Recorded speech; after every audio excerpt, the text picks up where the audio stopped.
Good afternoon, everyone.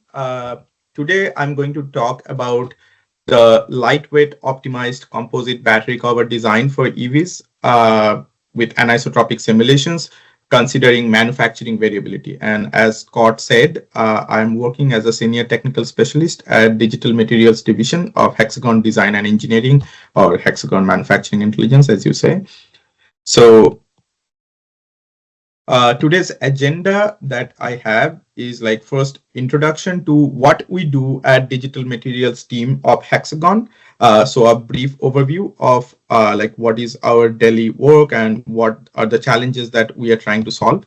Then what are the common customer pain points that we are seeing in the EV industry specifically related to different topics which are very commonly seen with like composite world people or like the molding simulation guys. So we will go over that.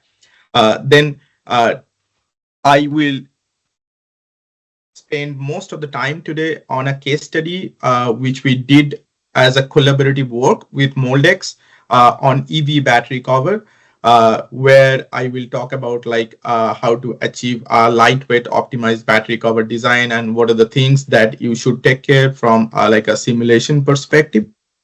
And then finally, like I will conclude my talk with like some perspectives and what are the next steps that we are taking in that direction. So the first thing is like, what do we do at Hexagon Digital Materials? So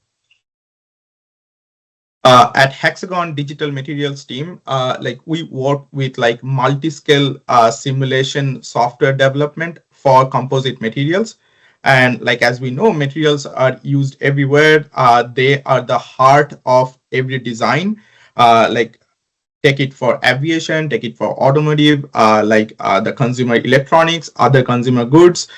It's extremely important to have like a strong, but at the same time, like a lightweight material.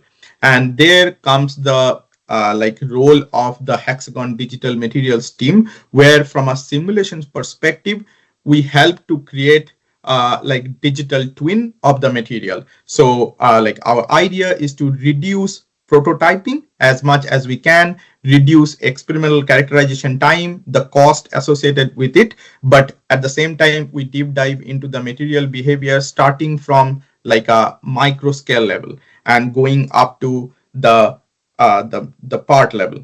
So basically a multi-scale simulation.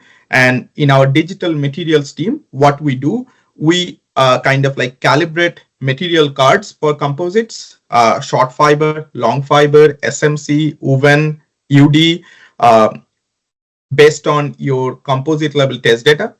We can do reverse engineering and we can build a digital material card starting from your fiber or matrix level information. So that is one end. Then there is also like you want to, let's say, like map your process simulation level data, so fiber orientation or well line into your part level simulation.